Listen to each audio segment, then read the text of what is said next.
Hello friends, எல்லோருக்கும் வணக்கம். நான் உங்கள் ஜெயலக்ஷ்மி. இது ஒரு ஞாயிற்றுக்கிழமை எடுத்தது. என்னோட வீடியோஸை தொடர்ந்து பார்க்குறவங்களுக்கு தெரியும், என்னோட சண்டேஸ் ரொம்ப வித்தியாசமானது. அப்படி ஒரு வித்தியாசமான ஞாயிற்றுக்கிழமையோட விலாக் தான் இன்றைக்கி உங்ககிட்ட ஷேர் பண்ணியிருக்கேன்.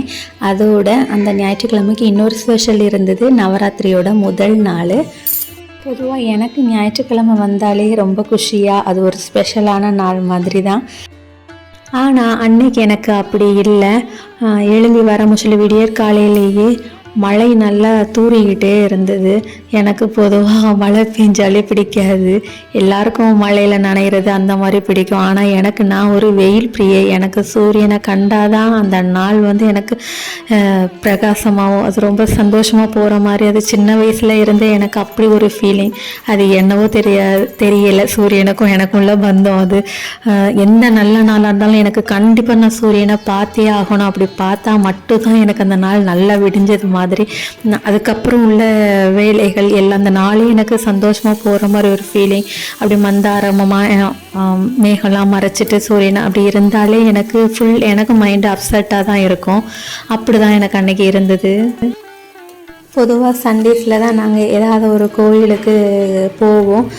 எப்போவுமே ஞாயிற்றுக்கிழமை தோறும் ஒரு கோயிலுக்கு போய் பெருமாளை தரிசிச்சுட்டு வர்றது எங்களோட வழக்கம். இப்படி மழையெல்லாம் தூறிக்கிட்டு இருந்ததுன்னா நம்மளுக்கு ட்ராவல் பண்ண நல்லா இருக்கான்னு சொல்லிட்டு அன்னைக்கு போக முடியாதுங்கிற ஒரு அப்செட்டில் தான் சரி டிஃபன் வேலையை பார்க்க ஆரம்பித்தேன். சரி, கிளைமேட்டாக மோசமாக இருக்குது, அட்லீஸ்ட் பிரேக்ஃபாஸ்ட் அது பிடிச்சதை செஞ்சு சாப்பிட்லாம் அப்படின்னு சொல்லிட்டு அன்றைக்கி எங்கள் வீட்டில் எல்லாரோட ஃபேவரெட் இந்த பூரியும் உருளைக்கிழங்கு குருமாவும் அதை தான் அன்றைக்கி நான் செஞ்சேன். சரி, அப்படி இதை ஷூட் பண்ணணுன்னு சொல்லிட்டு உங்களுக்காக ஷூட் பண்ணினேன். நான் உருளைக்கிழங்கு குருமா கடுகு கடலை பருப்புலாம் போட்டு தாளிக்க மாட்டேன். சோம்பு, பட்டை, கருவேப்பிலை, இஞ்சி சின்னதாக கட் பண்ணிவிட்டு பச்சை மிளகாய் நறுக்கி போட்டு அது போட்டு தாளிச்சிட்டு தான் நான் இந்த குருமா செய்கிறது.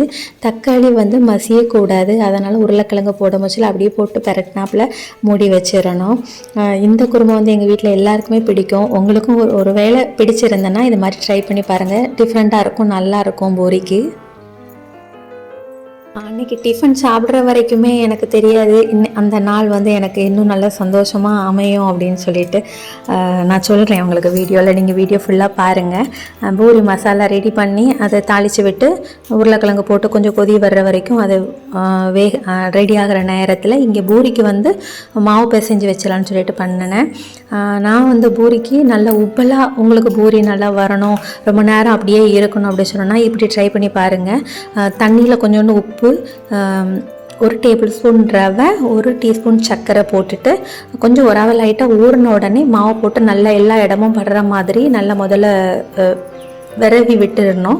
அதுக்கப்புறம் கொஞ்சம் கொஞ்சமாக தண்ணி சேர்த்து நல்ல கெட்டியான பதத்துக்கு, உங்களுக்கு தெரியும் தானே, பூரிக்கு நல்லா கெட்டியாக இருக்கணும், சப்பாத்திக்கு கொஞ்சம் சாஃப்டாக தலை இருக்கணும். அந்த பதத்தில் நம்ம ரெடி பண்ணிவிட்டு ஊற வைக்கக்கூடாது. உடனே பூரிக்கு நம்ம சுட ஆரம்பிச்சிடணும். நான் அங்கே குருமா வச்சுட்டு அங்கே கொதி வர்றதுக்கு ஒரு 5 நிமிஷம் தான். அதுக்குள்ளே நான் இங்கே மாவு ரெடி பண்ணிட்டேன்னா அங்கே குருமா ஆஃப் பண்ணிவிட்டு போய் நான் பூரி திரட்ட ஆரம்பிச்சிருவேன். இதில் சின்ன டிப்பு என்னென்னா, ரவையே கூட கொஞ்சம் போட்டுட்டோம் அப்படின்னு சொன்னோன்னா இதாகிடும், பூரி மொறுன்னு அப்பளம் போல் ஆயிரும். அதனால் கரெக்டாக நான் 2 கப்பு மாவுக்கு 1 டேபிள் ஸ்பூன் ரவை போட்டிருக்கேன். அது மட்டும் கொஞ்சம் பார்த்து போடணும். அப்படி போட்டோன்னா நம்மளுக்கு பூரி நல்லா புசுன்னு வரும். உள்ளே நல்லா அந்த லேயர் நல்லா ஃபார்ம் ஆகிருக்கும், இந்த வெற்றிடமாக இருக்கும், நல்லா சாஃப்டாகவும் இருக்கும். மேலே கிறிஸ்பியாக இருந்த மாதிரி இருக்கும், ஆனால் உள்ளே நல்லா சாஃப்டாக இருக்கும். ட்ரை பண்ணி பாருங்கள். இப்படி நிறைய பேர் இது மாதிரி பண்ணலாம். தெரியாத சில பேர் யாராவது கல்யாணம் முடிஞ்சு ஃபஸ்ட்டு சமையல் ஸ்டார்ட் பண்ணவங்களுக்கு இந்த டிப் யூஸ் ஆகுங்கிறதுக்காக நான் சொன்னேன். எனக்கெல்லாம் கல்யாணம் முடிஞ்சு வர மோச்சில் சமையல்லாம் அவ்வளோவா தெரியவே தெரியாது. அம்மா எல்லாமே கை பக்குவத்தில் தோராயமாக போடுவாங்க. கரெக்டான அளவு அம்மாவுக்கு சொல்ல தெரியாது. அதனால் எனக்குமே கூட குறைய போட்டு எப்போவுமே சொதப்பலாக தான் இருக்கும். அந்த கரெக்டான மெஷர்மெண்ட்டு நான் தெரிஞ்சுக்கிறதுக்கு எனக்கு கிட்டத்தட்ட ஒரு 5-6 வருஷம் எனக்கு ஓடி இருக்குன்னே சொல்லலாம். அரைக்குறை சமையலை தான் அத்தனை வருஷம் ஓட்டியிருக்கேன். இப்போ தான் கொஞ்சம் எல்லா சமையலுக்குமே பெர்ஃபெக்டான அளவு கொஞ்சம் எனக்கு தெரிஞ்சிருக்கு. அதை தான் உங்ககிட்டயே நான் சரி என்னை மாதிரி இருக்கிற யாராவது ஒரு 2 பேருக்காவது இந்த வீடியோ யூஸ் ஆகினா எனக்கு அதுவே பெரிய சந்தோஷம்தான். அன்றைக்கி பூரி ரொம்பவே டேஸ்ட்டாக வந்தது, நல்ல புசு புசுன்னு பிள்ளைங்களுக்கும் நல்லா சாப்பிட்றதுக்கு நல்லா இருந்தது. அன்னைக்கு நல்லா டிஃபன்லாம் முடிச்சுட்டு மழை அப்பவும் பெஞ்சிக்கிட்டே இருந்ததுனால பிள்ளைங்க எல்லாம் டல்லாகி அப்படியே அவங்களும் உட்காந்துட்டாங்க டிவி பார்க்குறதுக்கு. ஏன்னா வெளியில் போக முடியாது அப்படின்னு. அம்மா இன்றைக்கி வெளியே போக மாட்டாமான்னு சொல்லிட்டு என் பாப்பா வந்து கேட்டுக்கிட்டே இருந்தா. என்ன செய்ய எனக்கு என்ன பதில் சொல்லனே தெரியல. அன்றைக்கி பிரேக்ஃபாஸ்ட் முடிச்சுட்டு கிட்டத்தட்ட 1 மணி நேரம் எல்லாருமே டல் அடித்து உட்காந்துட்டோம். அப்புறம் தான் அந்த மேஜிக் நடந்தது. என்னோடய சூரிய பகவான் மக கவலைப்பட்டு இருக்கிறத பார்த்துட்டு வந்துட்டார். 10 மணிக்கு நல்ல பளிச்சுன்னு அவ்வளோ ஒரு வெளிச்சத்தோட சூரியன் வந்த பிறகு எல்லாருக்குள்ளேயும் ஒரு குஷி. உடனே கிளம்புங்க கோயில் போகலாம் அப்படின்னு சொல்லிட்டு எல்லாம் சுறுசுறுப்பாக அதுக்குன்னே காத்திருந்த மாதிரி கடகடன்னு கிளம்பி தூரமாக போனால் சரி பார்க்க முடியாது, இனிமேல் என்ன நடையெல்லாம் மூடுற டைம் வந்துடும், நம்ம போய் ரீச் ஆகிறோம்னு சொல்லி சரி பக்கத்தில் கோயில் போகலாம் அப்படின்னு சொல்லிட்டு தான் அன்றைக்கி வந்து நவராத்திரி. நாங்கள் எப்போவுமே பெருமாள் கோயில் கொஞ்சம் டிஸ்டன்ஸில் போகும், அதனால் சரி நவராத்திரி தானேன்னு சொல்லிட்டு திடீர்னு மனசில் தோணிச்சு அம்மனை போய் பார்த்துட்டு வரலாம். ஏன்னா பக்கத்தில் வந்து எங்களுக்கு அம்மன் கோயில் தான் இருக்குது, அதனால் சரி பார்த்துட்டு வரலான்னு சொல்லிட்டு கிளம்புனா எங்கள் நேரத்துக்கு நாங்கள் போகையுமே நட மூடையும் கரெக்டாக இருந்தது. என்னடா இப்படி ஆயிடுச்சேன்னு சொல்லிட்டு மனசு கொஞ்சம் வருத்தமாக தான் இருந்தது. ஆனாலும் எனக்கு வீட்டுக்கு திரும்பி போக மனசில்லை. மனசில் ஒரு சின்ன நம்பிக்கை, ஒரு கதவு மூடனா கண்டிப்பாக ஒரு கதவு கடவுள் திறந்து வைப்பாங்கன்னு. அப்படி எங்களுக்காக திறந்திருந்த கோயில் தான் மாங்காடு காமாட்சி அம்மன் கோயில். அன்னைக்கு அபிராமி அம்பியை பார்க்கணுன்னு தான் நாங்கள் ஆசை வச்சது. ஆனால் அந்த அம்மா எங்களை காமாட்சியாக வந்து அருள் புரியறதுக்கு காத்துட்டு இருந்தாங்கன்னு எங்களுக்கு அங்கே போன பிறகு தான் தெரிஞ்சுது. அன்னைக்கு நவராத்திரி முதல் நாள் அங்கே ரொம்பவே சிறப்பு பூஜைகள்லாம் நடந்து அந்த நாட்டியாஞ்சலி அதெல்லாம் பண்ணிக்கிட்டு இருந்தாங்க. கோயில் நட மூடுறதுக்கு வழக்கமான டைமை விட கூட கொஞ்சம் நேரம் ஆயிருக்கு.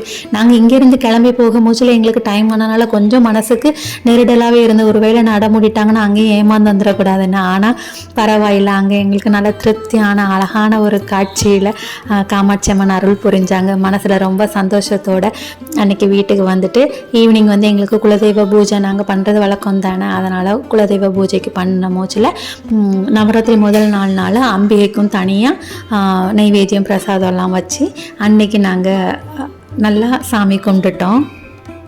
சின்ன வயசுலேருந்தே அந்த நவராத்திரி விரதம் எடுக்கிறது எங்களோட வழக்கம். அம்மா வீட்டிலேருந்து கடைப்பிடிக்கிற ஒரே வழக்கம்னா அது இந்த நவராத்திரி பூஜையில் விரதம் எடுக்கிறது தான். அப்படி அன்றைக்கி எங்களோட குலதெய்வ பூஜையும் நவராத்திரி முதல் நாள் பூஜையும் நல்லபடியாக மன நிறைவோடு சந்தோஷமாக பூஜையெல்லாம் பண்ணி முடித்தாச்சு. பூஜை முடிச்சுட்டு வந்து நைட்டுக்கு சிம்பிளாக ஒரு தோசை சட்னி எதுவும் அரைக்கிறதுக்கு எனக்கு அன்றைக்கி விருப்பம் இல்லை. அதனால் என் பையன் எல்லாமே அந்த கேரட்டு வெங்காயம் தக்காளி மல்லி இலை எல்லாம் போட்டு சாப்பரில் சாப் பண்ணி கொடுத்தான். அதை ஒரு மேலே போட்டுட்டு கொஞ்சோட பொடியை தூவி அதனால் சுட்டு எல்லாருமே சாப்பிட்டுக்கிட்டோம். முக்கியமாக நைட்டெல்லாம் பெருசாக எதுவும் செய்கிறது கிடையாது. ஏன்னா அந்த பிரசாதம்லாம் செஞ்சுட்டு பூஜை முடிச்சுட்டு கொஞ்சம் அன்டைம் மாதிரி ஆயிரும். எப்போவுமே ஒரு 8 மணிக்குள்ளே சாப்பிட்ருவோம். ஆனால் அன்னைக்கு மட்டுமே கொஞ்சம் 9 மணி அந்த மாதிரி ஆகிறனால என் வீட்டுக்காரங்களும் ரொம்ப ஹெவியாகலாம் எதுவும் எடுத்துக்க மாட்டாங்க. ஒரு தோசை இல்லை 1.5 தோசை அந்த மாதிரி தான் எடுப்பாங்க. சரி அதனால் அதுக்கு போட்டு மெனக்கிட்டு சட்னி சாம்பார்லாம் வைக்கிறதுக்கு எனக்கு விருப்பம் இல்லை. அதனால் சிம்பிளாக இப்படி மேலேயே டாப்பிங்கில் எல்லாம் போட்டு அன்னைக்கு நைட்டு டின்னரையும் முடிச்சுட்டு கிச்சன் எல்லாத்தையும் தொடச்சி எல்லாம் க்ளீன் பண்ணி அடுத்த நாள் ஸ்கூலில் நம்மளுக்கு கிச்சன் நீட்டாக இருந்தால் தான் அப்புறம் அடுத்த நாள் நம்மளுக்கு நல்லா ஸ்டார்ட் ஆகும். நைட்டு எல்லாமே வழக்கம் போல் தொடச்சி விளக்கி க்ளீன் பண்ணி வச்சாச்சு. நான் வந்து இந்த கோலம் அன்னைக்கு வெள்ளியும் ஞாயிறும் தான் நான் இப்படி அடுப்பு மேலே கோலம் போடுறது. பெரும்பாலும் அப்படி போடுற கோலத்தை நான் ரொம்ப பொக்கிஷமாக பாதுகாக்கிற மாதிரி தான், அவ்வளோ சீக்கிரத்தில் அழிக்க மாட்டேன். அப்படியே சுற்றி உள்ளதெல்லாம் அப்படி தட்டி தட்டி எப்படியோ ஒரு 2-3 நாளாவது அதை அழியாமல் பார்த்துப்பேன். நீங்கள் நினைக்கலாம் சமைச்சா அழிய தான் செய்யணும்னா, நான் வந்து ரொம்ப ஹை ஃப்ளேம்லலாம் எதுவும் வைக்க மாட்டேன். கொஞ்சம் லோ ஃப்ளேம்லேயே வச்சு ரொம்பலாம் அங்கங்கே தெரிக்காமல் சிந்தாமல் ரொம்ப பெர்ஃபெக்டாக செய்கிற மாதிரி அப்படியே பொறுமையாக செஞ்சு முடிச்சிருவேன். அதனால் எனக்கு கோலம் வந்து எப்படியும் ஒரு செவ்வாய்க்கிழமை வரைக்கும்னாலும் கோலம் அழியாமல் எனக்கு இருக்கும். ஏதாவது பொங்கி வளைஞ்சிட்டு அப்படின்னா மட்டும்தான் எனக்கு கோலம் அழிஞ்சிரும். அன்றைக்கி எனக்கு நல்லாவே இருந்தது. இன்றைக்கி நைட்டு இப்படி எல்லா வேலையும் முடிச்சுட்டு கிச்சனையும் தொடச்சி வச்சுட்டு ஒரு நீட்டான ஒரு கிச்சனை பார்த்துட்டு ஒரு வசதியான ஒரு பூஜை பண்ணேன். அந்த மன நிறைவோடு ரொம்பவே அந்த நாள் எனக்கு சந்தோஷமாக முடிஞ்சுது. அப்படிதான் அன்னைக்கு அந்த நாள் தொடங்கும் போச்சில் எனக்கு நல்லா இல்லைனாலும் முடிகிற மூச்சில் ரொம்பவே இனிதாக முடிஞ்சுது. அது போல தான் நம்ம வாழ்க்கையும். நம்ம பிறக்க மூச்சில் எப்படினாலும் பிறக்கலாம், ஆனால் நம்ம வாழ்ந்து முடிக்கும் மூச்சில் கண்டிப்பாக எதையாவது சாதிச்சுக்கிட்டு தான் கடவுள்கிட்ட போய் சேரணும். அதுதான் என்னோட எண்ணமும் கூட, பல பேரோட எண்ணமும் இருக்கலாம். எல்லாருக்கும் அந்த இறைவனோட அருள் கிடைக்கட்டும். இவ்வளோ நேரம் என்னோட வீடியோ பொறுமையாக பார்த்த எல்லாருக்கும் என்னோட மனமார்ந்த நன்றிகள்.